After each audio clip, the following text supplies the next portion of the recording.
Have you ever found yourself in the middle of a heated confrontation where your heart was racing, your mind went blank, and you said or did things you later regretted?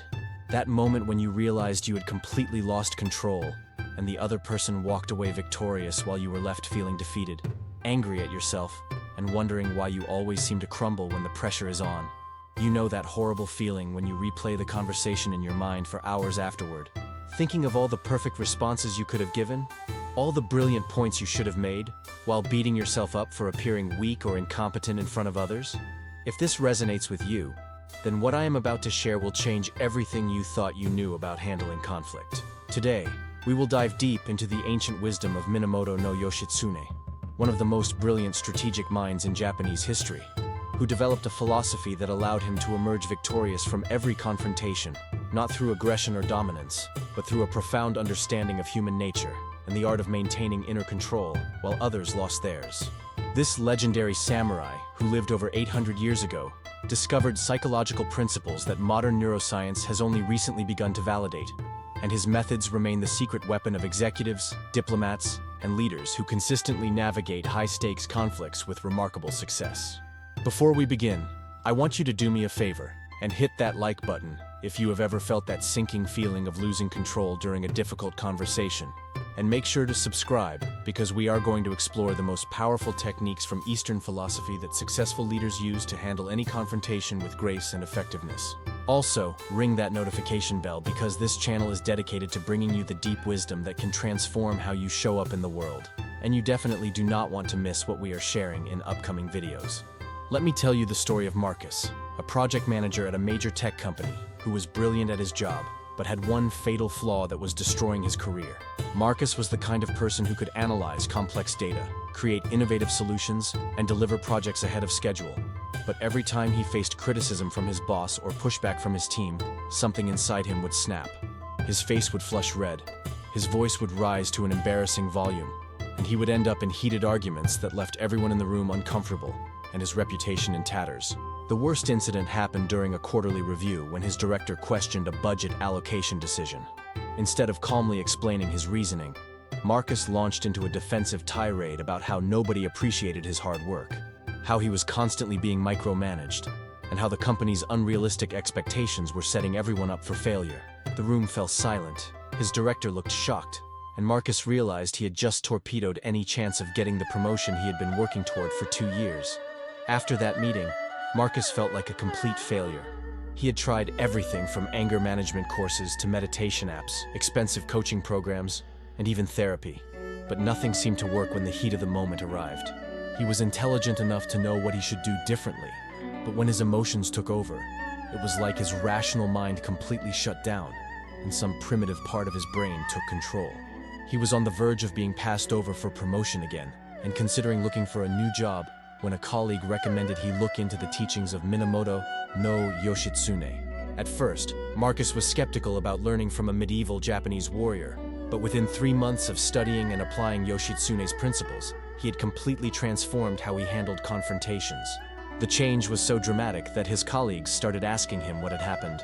His boss began recommending him for leadership roles, and he was eventually promoted to senior management with specific responsibility for handling difficult client relationships because of his newfound ability to remain calm and strategic under pressure. What Marcus learned was what Yoshitsune called the principle of Fudoshin, which translates to the immovable mind, but it is far more than just staying calm under pressure. Fudoshin represents a state of mental and emotional equilibrium so profound that external circumstances cannot shake your inner foundation, regardless of how intense or threatening they become.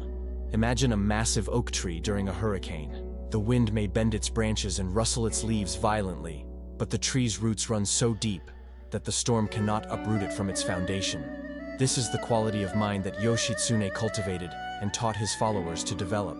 It is about developing such a deep understanding of your own emotional triggers, psychological patterns, and the fundamental dynamics of human conflict that you can navigate any confrontation with the precision of a master strategist and the wisdom of a sage.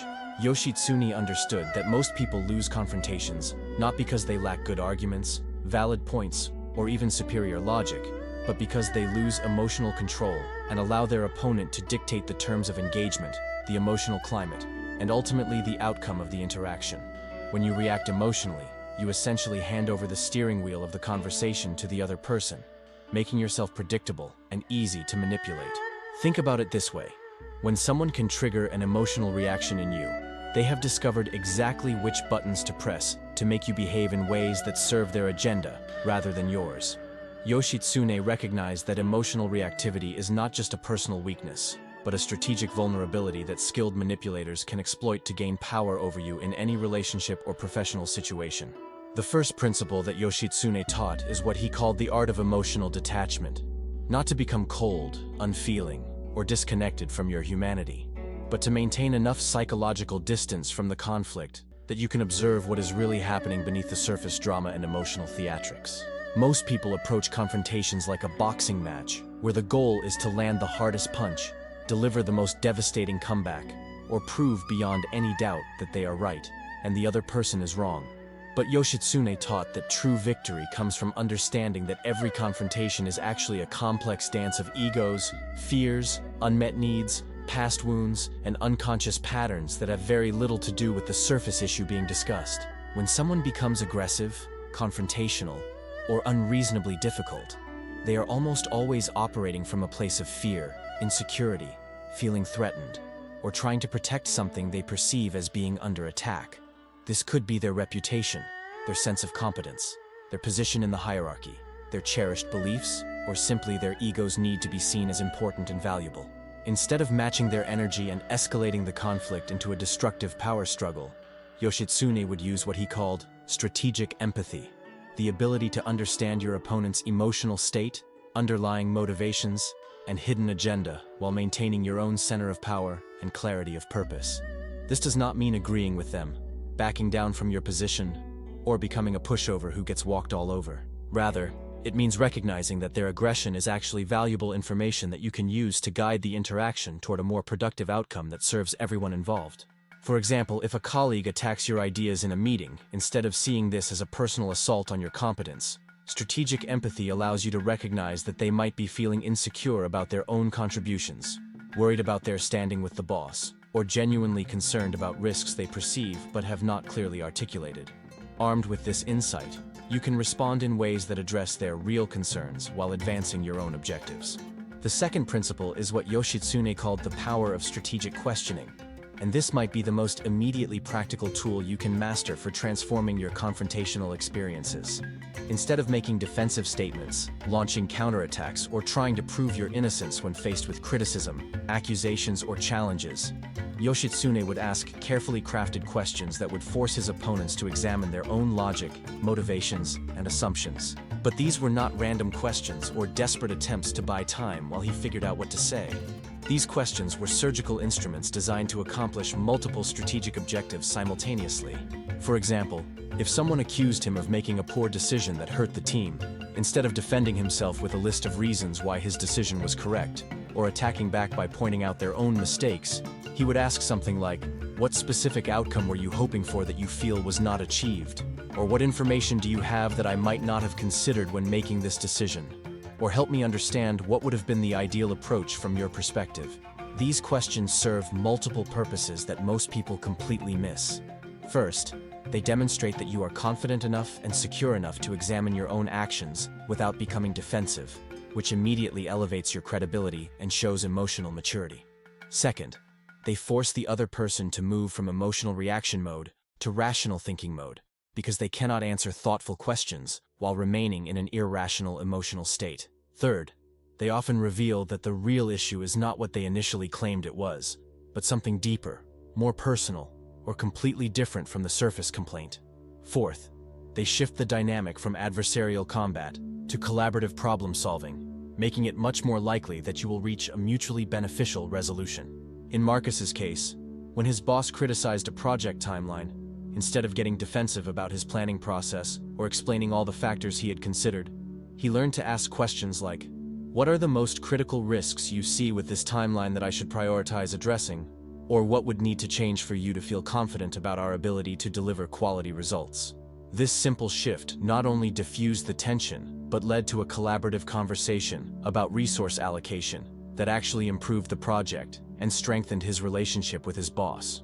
The third principle that Yoshitsune mastered was the art of reframing, which is the ability to change the context or perspective of the confrontation without dismissing the other person's concerns. Most confrontations happen because people are operating from different frames of reference and making different assumptions about what the conflict is really about. A skilled practitioner of Yoshitsune's method learns to identify these hidden frames and gently guide the conversation toward a more constructive framework. For instance, if a team member comes to you angry about a decision you made, they might be framing the situation as you not trusting their judgment.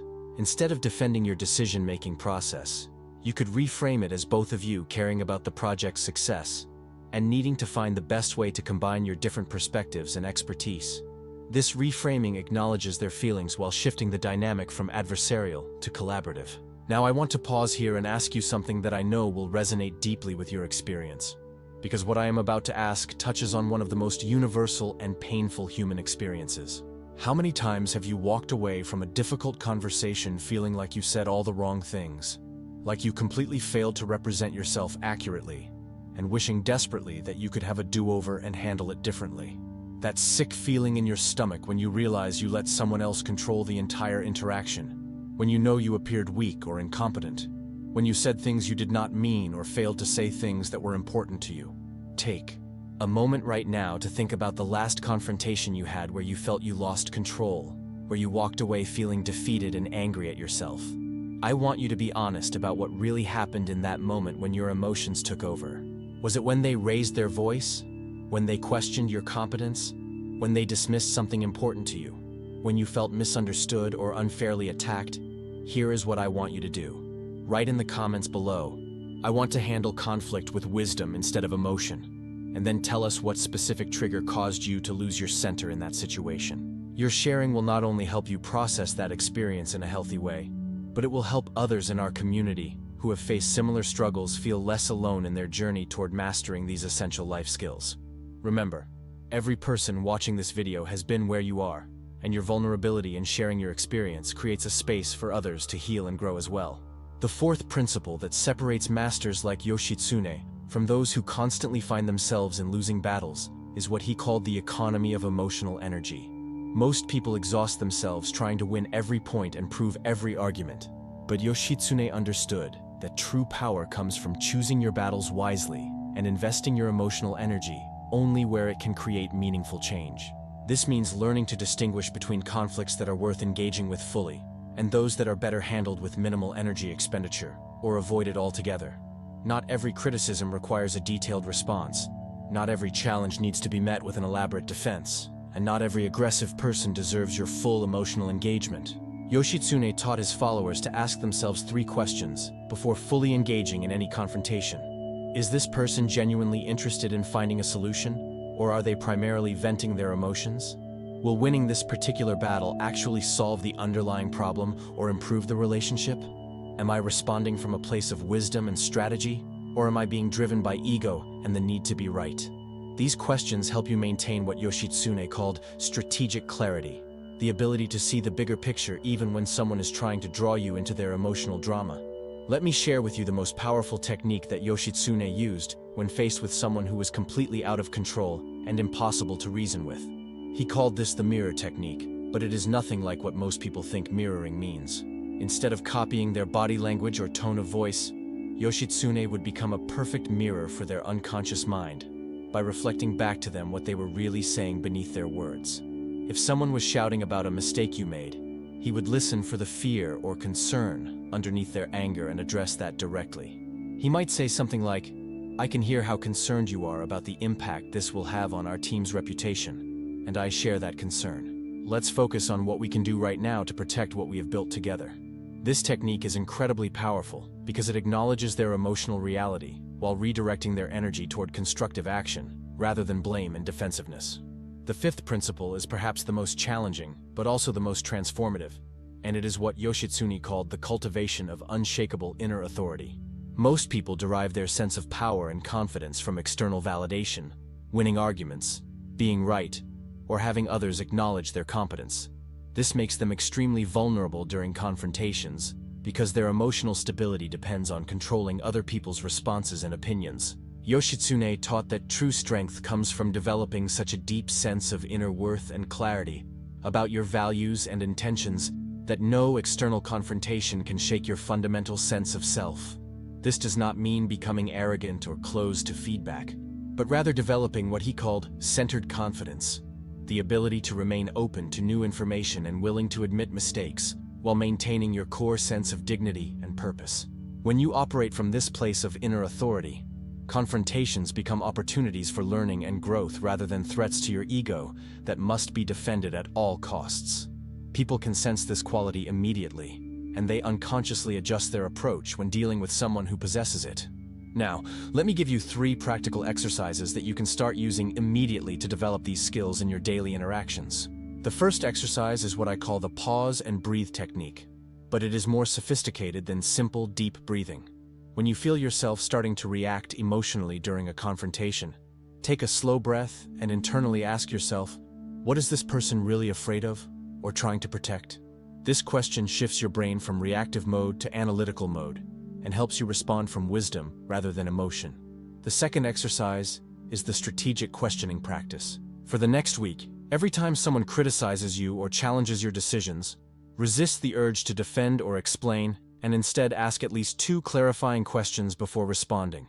Questions like, help me understand what outcome you are most concerned about, or what would success look like to you in this situation, or what information would be most helpful for you to have right now. You will be amazed at how this simple shift changes the entire dynamic of your difficult conversations. The third exercise is what I call the daily authority building practice. Each morning, spend 5 minutes writing down 3 core values or principles that guide your decision-making and 3 accomplishments or qualities you are genuinely proud of. This daily practice helps you build the inner foundation of self-worth that allows you to remain centered during challenging interactions.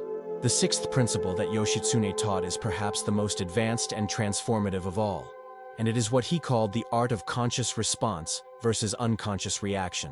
Most people live their entire lives in a state of unconscious reactivity, where their emotional responses are completely automatic and determined by their past experiences, childhood programming, and unhealed psychological wounds.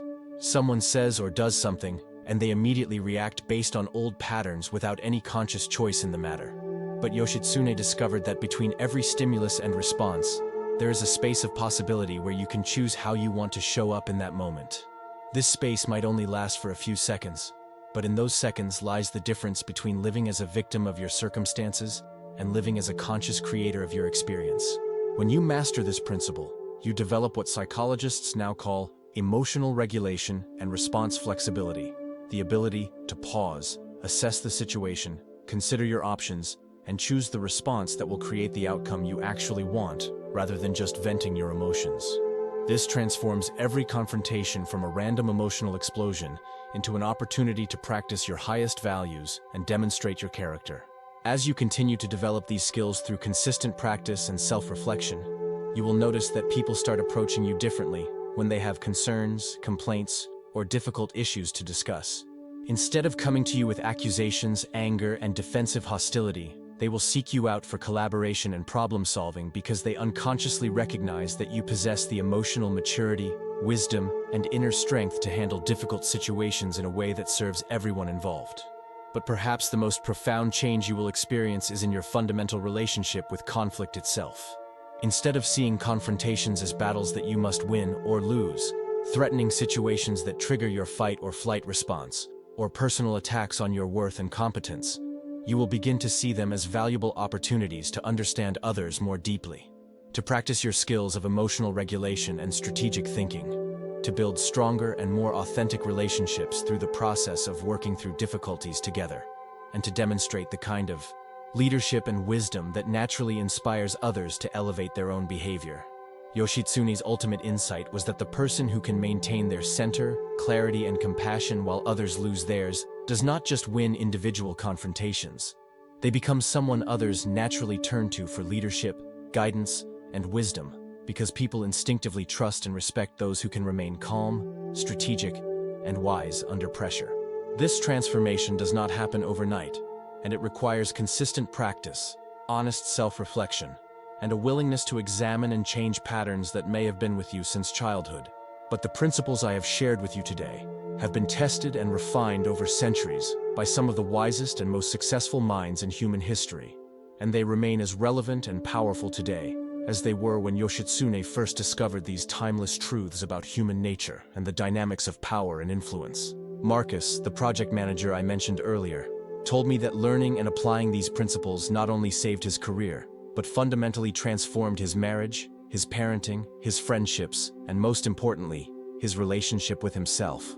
He went from dreading difficult conversations and feeling anxious whenever conflict arose to actually looking forward to challenging interactions as opportunities to practice his skills, deepen his relationships, and demonstrate his growth as a leader and human being.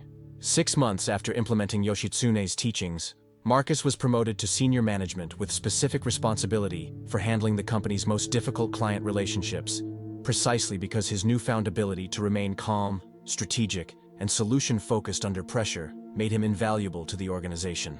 But beyond the professional success, Marcus shared that the most meaningful change was how these skills improved his relationship with his teenage daughter. Previously, their conversations often escalated into arguments when she challenged his rules or made decisions he disagreed with. Now, using strategic questioning and emotional detachment, he was able to understand her perspective, address her real concerns, and guide her toward better choices without the power struggles that had characterized their relationship for years. His wife noticed the change immediately and said it was like being married to a completely different person, someone who was more present, more understanding, and more confident in handling whatever life threw their way. If you found genuine value in today's exploration of Yoshitsune's timeless wisdom, I want to encourage you to subscribe to this channel and click that notification bell, because we are building a community of conscious individuals who are committed to growing beyond reactive patterns and developing the inner strength, emotional intelligence, and strategic thinking that creates lasting success and fulfillment in every area of life. We dive deep into ancient wisdom traditions, modern psychology, and practical strategies that you can implement immediately to transform how you show up in the world. In the comments below, I want you to share which of these 6 principles resonates most strongly with you and how you plan to start implementing it in your daily life over the next week. Your commitment to growth and your willingness to share your journey not only serves your own development, but inspires and encourages others in our community who are on the same path toward mastering the art of conscious, strategic living. Remember that every master was once a beginner who chose to keep practicing, keep learning, and keep growing even when it felt difficult, unnatural, or challenging. The path of developing unshakable inner authority, strategic emotional intelligence, and the ability to remain centered under pressure is not always easy, but it is without question one of the most valuable investments you can make in your personal happiness, professional success, and overall life satisfaction. Thank you for joining me in this deep dive into timeless wisdom that remains as relevant and powerful today as it was centuries ago when Yoshitsune first discovered these profound truths about human nature, the dynamics of conflict, and the art of conscious leadership. Until next time, remember that your greatest power lies not in your ability to control others, but in your ability to master yourself.